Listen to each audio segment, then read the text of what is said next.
Welcome to the root of all success with the Real Jason Duncan, a podcast that explores how the world's most powerful entrepreneurs unlocked success and how their stories can help you do the same. A successful educator turned entrepreneur, Jason has built multi-million-dollar businesses that have been featured in Inc. magazine and Entrepreneur magazine. His life's mission now is helping entrepreneurs live what he calls #the exit lifestyle. Introducing TEDx speaker, mastermind leader, author, entrepreneur, cigar aficionado, motorcycle enthusiast, and host of The Root of All Success, the Real Jason Duncan. The Real Jason Duncan. Hey there, welcome to another episode of The Root of All Success. Today's episode is a special release of my appearance on the Creator's Adventure podcast with Brian McAnulty. We recorded this show back in June of 2023, and it was released just a couple of weeks after our original recording. I thought it was such a great conversation that we would release it here as an episode on The Root of All Success. So I hope you enjoy the show. Make sure you check out the Creator's Adventure on YouTube and look up his episodes. He's got some good guests on there. You want to check that out. But thanks to Brian for having me on his show, and I think you'll enjoy this. Enjoy. Welcome to the Creator's Adventure, where we interview creators from around the world, hearing their stories about growing a business. Often as creators, we get stuck in our businesses and don't have time for what we enjoy. Today's guest is going to teach you how to build a business around your life rather than building a life around your business. Hey everyone, I'm Brian McAnulty, the founder of Heights Platform. Let's get into it.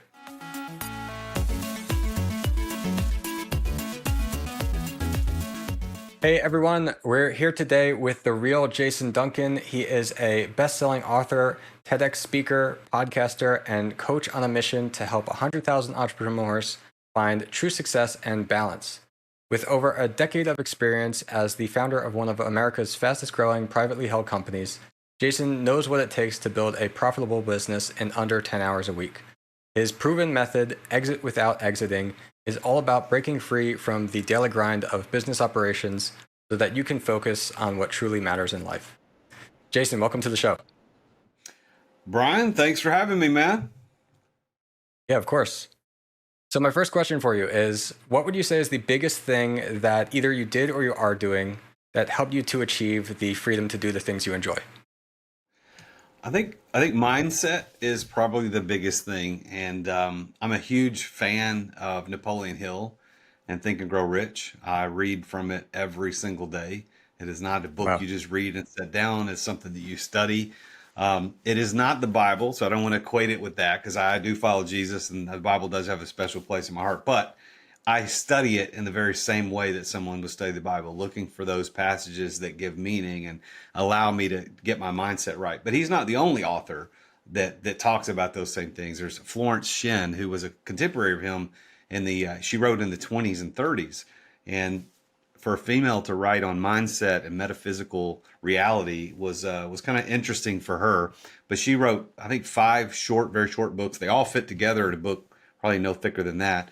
And she's really great. Bob Proctor is another one. But to answer the question directly, it's mindset. I think the thing that allows us to achieve the life that we truly desire is what goes on between our ears, because our reality is a direct result of the way we think. So if you're broke and you're sick and you don't have good friends, you don't have good relationships, it's because you've thought in such a way that permitted or allowed that type of lifestyle to happen. If you're wealthy and healthy and wise and you're thinking a certain way that allows you to do that. It's not magic. It's not incantation. It's just a reality of how the world works and how our mindset works. So I think the one thing that I've done to help me achieve the lifestyle that I want is I turned my mindset around and focused on different things. Yeah, that's awesome. All right. Well, can you share a little bit of your personal journey of transitioning from being an unemployed school teacher to now building multi-million-dollar businesses? Well, if the Great Recession hadn't happened, I would still be a school teacher, and I would probably be very happy and living a very happy life, although very different, different from a financial standpoint than what I'm living today. But I was in my 4th year of school teaching and I was the third year in this particular district. And my principal came to me and he said, "Hey, we need to talk."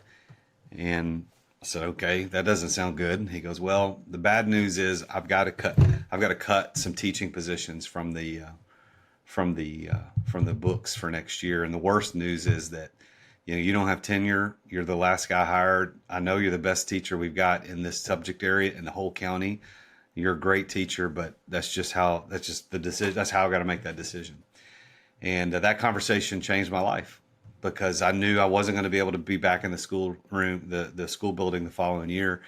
And I had to make a decision about what I wanted to do next. And so I thought about going and getting a corporate job in sales, because I was actually pretty good at sales, had a history in sales, but I just thought I could do better and wanted more. So I said, I'm going to do this business thing. And I gave myself until August the 15th of that year. I think it was 2011. I'd started a company with a friend of mine a year prior to that, but it was just for fun. It wasn't intended to make any money. It was kind of like a side hustle, but not even that serious. And so I said, all right, if I'm not going to come back and teach, I'm going to give myself to August the 15th to make some money at this business. And the reason I picked that date is that was the last day that I was going to get paid from the state of Tennessee as a school teacher. And on August the 12th, I closed a huge deal with a hospital and never looked back. Like, it was like, my path as an entrepreneur was now carved, and I was heading in the right direction. So that was the true story of my transition as an unemployed school teacher into millionaire, entrepreneur, starter of companies, founder of companies, and now business coach, author, etc. Awesome. All right.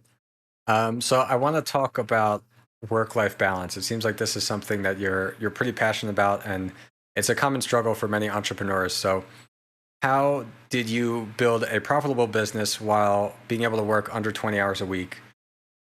What's your thoughts over like work-life balance in general, and like what strategies or tips would you share with people? So I believe a lot of people probably agree with me, but we don't talk about it a lot. And that's that work-life balance is BS.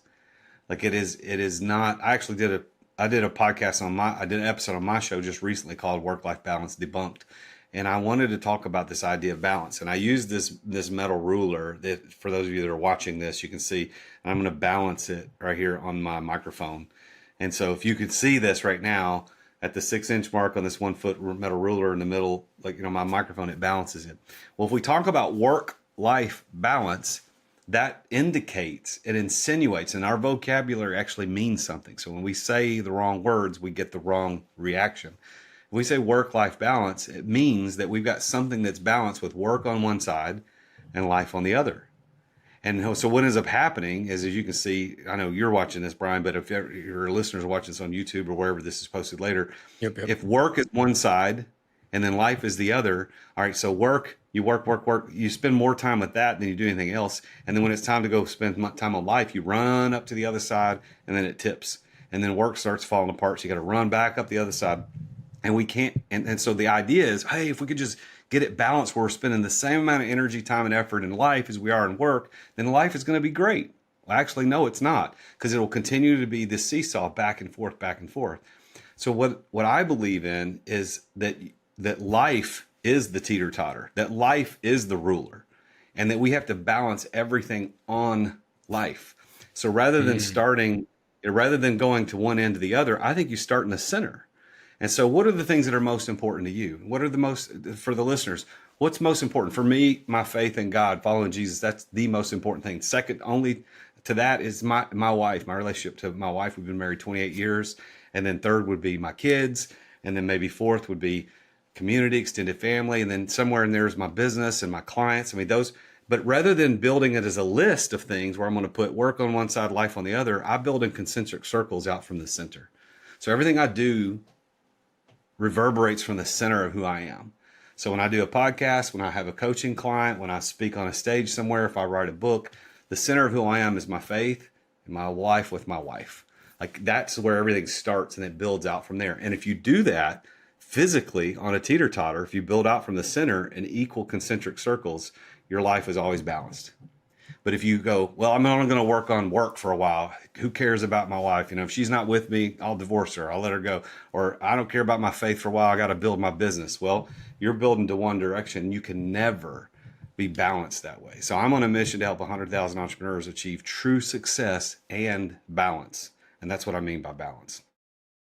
Yeah, I like that. It's a really excellent analogy and great way to put it.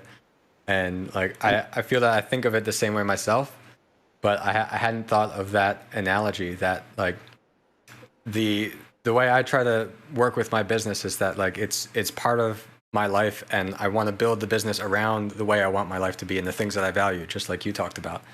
But what is interesting, like when everyone's doing it the way that you said, it's a fight to everything's always pushing off to one side, and you're creating this conflict and this battle where you could start from a point of aiming to have it all be balanced from the get-go there.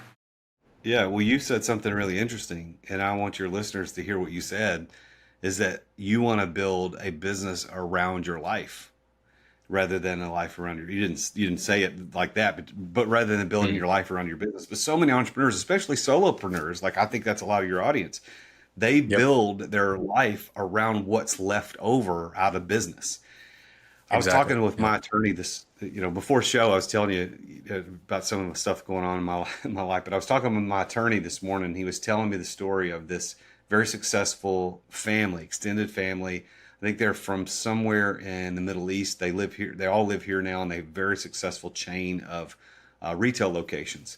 He said, but they all work 7 days a week, 12 hours a day. And he said, it's the craziest thing he's ever seen in his life. Now, they all are very wealthy. They all have a lot of money. He said, but they don't have time to spend it. They don't have time to do anything. Like their life is everything in the business. So I teach my clients, and I try to do this every time I speak, is that I believe you can build a successful business that you can run in under 10 or 20 hours a week, and you can build your business around your life and not your life around your business. Awesome. Yeah. Yeah. Well, I completely agree with that. And I think that's great. And my outlook has always been like the balance first, because like, I don't know, I couldn't care really if I'm the most successful or the fastest to get there or any of that. I want to enjoy myself in the end. I really care about my business and what I'm doing, in the sense that like, I want to make this impact. I want it to grow. I want to make progress, but there are other things that are important to me too. And exactly as you put it, rather than making those other important things, which for most people, if they really sat down and thought about it, those are the most important things in our life, rather than those being things where can I fit in this and the pieces left over, considering that first, I think definitely that's the way to go. Yep. 100%. So last year you did a TEDx talk called The Iron Prison of Entrepreneurship. And you talked about how many new entrepreneurs, they start their own business to get more freedom compared to a 9-to-5 job, but then they end up working twice as hard. So any other common misconceptions you would see about this? And from what we just were talking about here, how would you say, like, what's the solution to that? Well, so the title of the talk was The Ironic Prison of Entrepreneurship. And I know your whoever wrote your notes left off the IC off the iron, but I can see how you would think it'd be the iron prison, because it's the same thing, right? But it's the ironic prison of entrepreneurship. And I call it that because entrepreneurship is supposed to deliver freedom. And that's the idea. It's the American dream, is to become an entrepreneur, become a business owner, and have freedom, be your own boss, right? Well, the problem is we end up becoming our own employee. We end up becoming the guy or the gal, as it may be, the guy who has to show up every day or no money comes in. Just like if you owned a company and you had 15 employees, and if none of the employees showed up, you wouldn't have a business, right? Well, now you as the entrepreneur become that important to the business. You become the key man or woman to that business. And that has become an ironic prison, because now you can't leave. And that is the whole idea behind Exit Without Exiting. That's the whole idea behind my book. That's the whole idea behind the method I teach, is that you can build that business where you're not the key. And there's so many layers to this that I talk about, but I'll give you one little layer of it. Think about this. Like if you owned a company that had 15 employees and you're the key guy. You don't show up, money doesn't come in. Accounts start dwindling, new revenue is out, profits go down. If you're that important to your business, you have something I call the hero syndrome. And the hero syndrome means I'm the hero. I've got to put on the cape. I got to swoop in. I got to save the day. And it makes me feel good, right? It makes me feel good that I'm that important that I can show up and make it all work. Well, in the first days, maybe months, and perhaps even the first year of a new startup, that is forgivable and understandable and maybe even arguably necessary. But once you get past those first days, months, or maybe in that first year, the more you do that, the more selfish you are. And nobody thinks about that. But think about this. If you get hit by a bus, or if you're suddenly hospitalized and you have no contact with your employees or your business for 30 days, what happens to the business? Well, if you're like most entrepreneurs, then you have left every single one of your employees at risk. You've left every single person because their lifestyle, their livelihoods are dependent upon you showing up, and now you're not there. So it's actually selfless of you to build a business where you don't have to be there every day. Now, I know that's counterintuitive because some people, improper thinkers as employees, would look and go, well, the boss is out every day playing golf, or he's out riding his motorcycle. He's never here. Why does he get make all the money? Well, if he didn't do what he did, you wouldn't have a job. And if he showed up every day and then something happened to him, you wouldn't have a job. So by him not being here is actually better for everybody. Yeah. Yeah, 100%. And I mean, not only the employees, but probably also your family, probably your clients and your customers and everyone you're trying to serve. And so, yeah, that really makes sense. Yep. So, yeah, so you teach this method, this exit without exiting in your coaching business. Can you explain like how can an entrepreneur who's right now they're stuck in the business, they're listening to this and they're saying, I'm way too in my business. Actually, I completely relate to this, but I don't want to be the hero in the business anymore. I want to step out. How can they start doing that? Well, the first thing they got to start doing goes back to one of the first questions you asked me is about mindset. Like what's the key to really attaining freedom as an entrepreneur? It starts with mindset. You have to understand the purpose of what running and owning a business is. Because I believe that the purpose of owning a business is not running the business. But the purpose of owning a business is having a business to provide you with the financial resources that you can live the lifestyle that you desire. That's the beauty of us being able to own businesses. That's the idea. That has to start. You got to have that mindset first. And once you truly and honestly accept that you can't be the hero and that you've got to allow the business to survive on its own, then we can move into tactics. And I could certainly get into the tactics. There are 4 core principles that I teach. This is actually in my book, Exit Without Exiting. I teach these 4 core principles to all my clients. Those are more tactical, but really, Ryan, without the mindset, it doesn't work. It doesn't work at all. We've got to get that mindset. And I'll give you a story to illustrate. So imagine for a minute that you're a farmer, and you raise horses. And a new horse, a pregnant mom is about to give birth to a horse, and you're out there to help like a farmer would. I'm not a farmer, so anything I say that's not correct scientifically or biologically, you have to forgive me. But anyway, you're there and you assist the mother in giving birth like a normal farmer would do. But then instead of letting that horse, that new foal, get up and do its thing, like you start carrying it everywhere. You pick it up and you carry it. You carry it to water. You carry it out to sit out in the field for a little while. You pick it up. You carry it back to the barn at night. What happens? That little horse will never learn to walk on its own. That horse will always depend upon the farmer to carry it where it needs to go. It will never be independent. Now, a horse takes, I think, about 4 hours after it's born to be able to walk. That's pretty fast. I mean, compared to human babies, it takes a couple years, maybe 18 months, whatever it is that the babies learn to walk.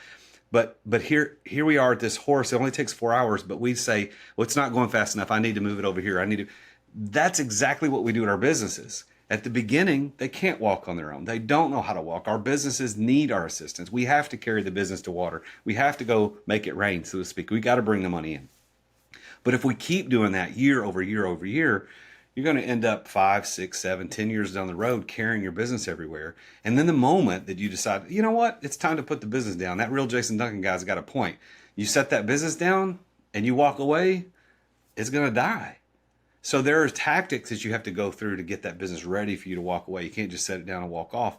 So I teach entrepreneurs not only how to start the business the right way, but also how to transition a business that's mature into a business that doesn't require the entrepreneur to be there all the time. Got it. Yeah. And so we saw on your website, you talk about having this 6-step method for effective delegation, and delegation being a key aspect of that. So can you explain a little bit more about how that works?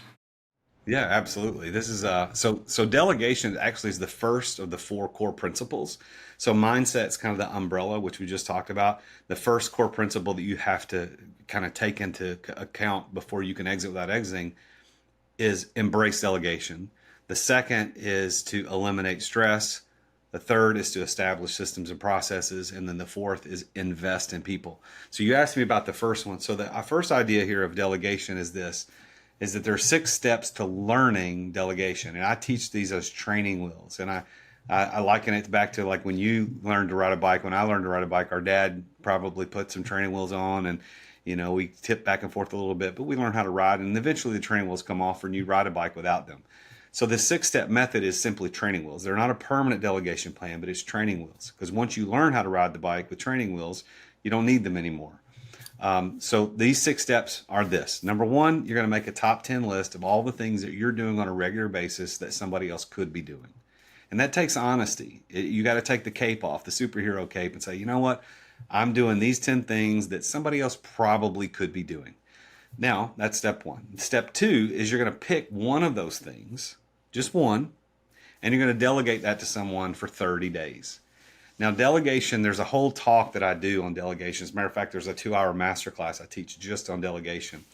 That delegation is not just assigning a task to someone. It's assigning it to them. It's entrusting it to them. It's empowering them to do it. It's answering the questions of why we're doing it, how we do it, and when it's due, and all those things. But the second step here in this training wheels is to appropriately delegate, but just for 30 days. So for example, use a fictional person named Bob. Say, Bob, come here, buddy. Here's a task I need to delegate to you, but we're only going to do this for 30 days to see how it goes. It's just a test for both of us. It's training wheels, right? So I'm going to give this to you, Bob, and here's why we're doing it. Here's how you're going to do it, and here's when it's due. You understand? Yes. Okay, that's it. So step 1, make a top 10 list. Step 2, delegate one task for 30 days. Step 3 is you're going to check in with Bob once a week, no more, no less. And this is really, really critical. So what you'll tell Bob is you say, hey, Bob, I've got this task. You delegated appropriately. And you say, we're only going to meet on Thursdays at 9 o'clock in the morning or whatever day you choose.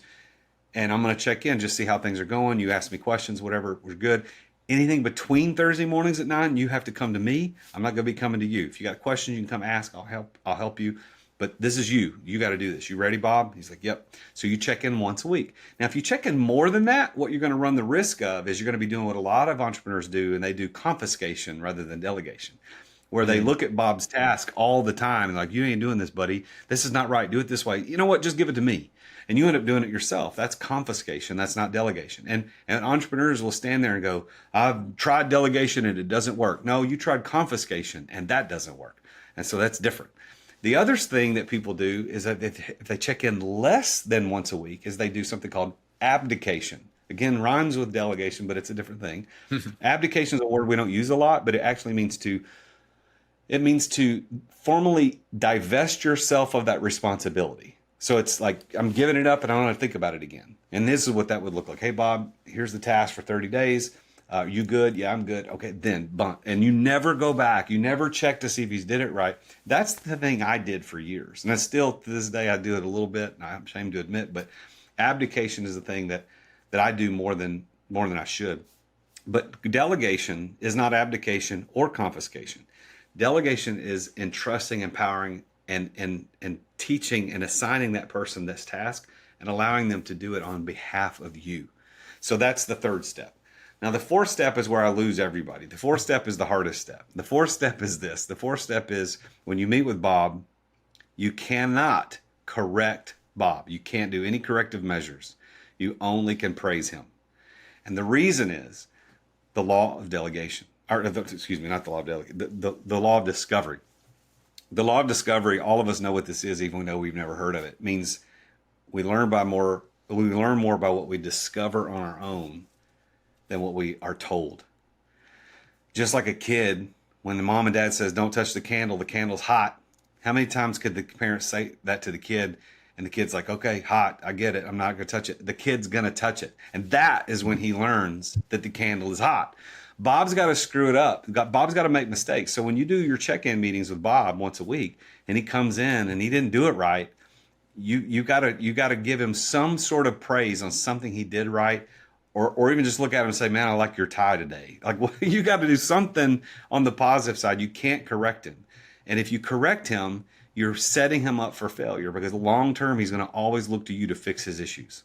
So you can't correct him.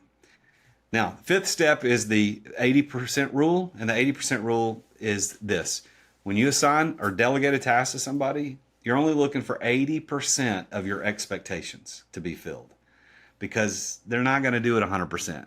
They're not going to do it right 100% of the time. All you're looking for is 80. I mean, 50, it's good, but not good enough. 60, maybe 70, but 80, okay, I can release this and let them screw up 20% of the time, and eventually it's all going to fix itself. 80%, not 100. And then the sixth step is just repeat the process until your list is empty. So there's your 6 steps, your training wheels to really learn how to delegate. Awesome. Yeah, that's super helpful, I think, especially in this space where a lot of course creators and coaches, they're thinking about hiring their very first employee or an assistant, and they fall into those traps that you described. And it's really important to realize all these things to be able to do it effectively, because I've seen countless examples of people doing it wrong, not like people in my audience specifically, but like from friends working with somebody or other people like that, and explaining like, oh, well, my boss didn't say this, or they did say this, it's hard. It's a skill that you have to learn and become comfortable with, especially, as you said, because you want the employee working with you to be perfect, but you have to realize that that's not going to happen, especially not in the beginning. But I like that. So one of your goals is that you want to help people escape poverty through entrepreneurship. And can you tell us more about like your plans for this? You're building a nonprofit organization. Yeah, so thank you for the opportunity to talk about this, because this is the thing I get probably most excited about. Is I run a mastermind group called the Exeter Club, and it's designed for entrepreneurs who are ready to do the things we just talked about. They're ready to figure that out, and they want to walk alongside other entrepreneurs who are doing the same thing at a high level, and we all get there together. That's the idea of a mastermind. So I run this mastermind, and we have 3 goals as a mastermind. Number 1 is to help everybody live the exit lifestyle as soon as possible, which is everything we've been talking about leads to the exit lifestyle, where we're not running a business full time. We're running it in 10, 20 hours a week at the most. And that allows us 20 to 30, 40 hours a week to go pursue other projects. So that's goal number 1. Goal number 2 is that we want to create generational wealth for every member. And in order to do that, what we're doing is we're building a fund where we all invest, and then we get passive income through these investments. And we're doing these together, and we're learning, and we're investing together. So that's the second goal. And then the third goal is we want to leave a legacy. And this speaks directly to the question you just asked. And this is, we're going to create in 2024, we're working on it now. It'll become an actual reality in 2024, a nonprofit 501c3 called Legacy Changers. And our goal is to help 10,000 people escape poverty and mediocrity through the vehicle of entrepreneurship. How are we going to do that? Well, the idea, although still early in its processes, the idea is that we're going to, as a group, seek out individuals who are, they've got an entrepreneur idea, they just don't have the network or the resources to make it happen. And they're probably, like most Americans, living paycheck to paycheck. They have a poverty mentality, they have a mediocrity mentality, and they're just, they don't know how to get over the hump. They're not homeless people under the bridge. That's not what I'm talking about. I'm talking about the guy who probably lives down the street from you that just can't figure out how to get out of a 9-to-5, and he knows there's a better way. Well, we're going to take that person in to Legacy Changers, and for 1 full year, We're going to pay for all their bills. We're going to take care of them. We're going to put them through, a school, so to speak, of entrepreneurship. Like for 1 full year, they're going to learn everything they could possibly learn from every person that's in the club. There's going to be tax people in there. There's going to be business strategy people in there. There's going to be real estate people in there. There's going to be lawyers. There's going to be all these people that are going to help this person figure out how to become an entrepreneur, to launch a business, so that by the end of that year, they've got a fully functioning business, and now they've escaped poverty and they can escape mediocrity. Their mindset will have changed, and we're going to set their trajectory and their legacy on a totally different level. And that'll all be done one person at a time through Legacy Changers as a result of what we're doing as the Exeter Club. And so I invite, if there's coaches out there that are looking to get involved in stuff like that, I have certified coaches in my program, and that's part of what I'm building so that we can all work together to make that a reality. Awesome. Yeah, that's an awesome goal, and a really, really interesting way too. I haven't heard about what you mentioned before that of the fund and the structure like that. That's pretty cool way to do that. All right. Awesome. So one more question for you. And on this show, we like to have every guest ask a question to the audience. So if you could ask anything to our audience, what would it be? It could be something you're curious about, something you want them to think about. Well, it's interesting to ask a question that I will never know the answer to. So here's what I would ask. I would want each person to really think about this. And then I don't know how your other guests have done this in the past, but I would invite you to go follow me on the Real Jason Duncan on Instagram and DM me your answer to this question. And you could reference the show if you want to. But what is more important to you? Of these two options, which is more important? Money or time? That's my question. Good question. All right, awesome. Jason, thanks so much. Before we get going, where else can people find you online? So you can follow me on Instagram at The Real Jason Duncan. I'm also on LinkedIn and YouTube at The Real Jason Duncan.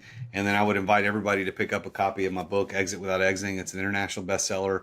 And it's not just teaching. It's actually 3 stories of 3 different entrepreneurs about how they were able to pull off their exit.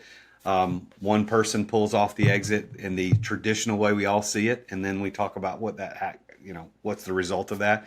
We talk about somebody who does an earn out, which is another way people usually exit their businesses. And then the third story tells a story about a man named James who exited without exiting and how different his story was than everybody else's. Awesome. Interesting. All right, cool. Jason, thanks so much. And great talking with you. Thank you, Brian. I appreciate you, man. Attention business owners. Attention business owners. Feeling burnout from running your business? Uncertain if you're nearing burnout? Take our free 10-question business burnout test at businessburnouttest.com to discover where you stand. With just 10 quick questions, you'll learn how to immediately begin making changes to regain freedom and success. Cut your daily operations time in half. Improve your quality of life and prepare your business for your future exit without losing revenue or profit. Visit businessburnouttest.com now and take the test.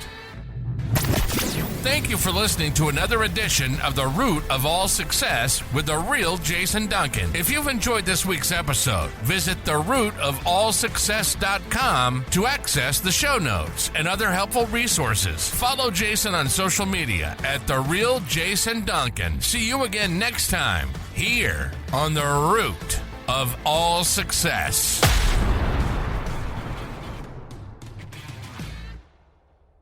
This podcast is a part of the C-Suite Radio Network. For more top business podcasts, visit c-suiteradio.com.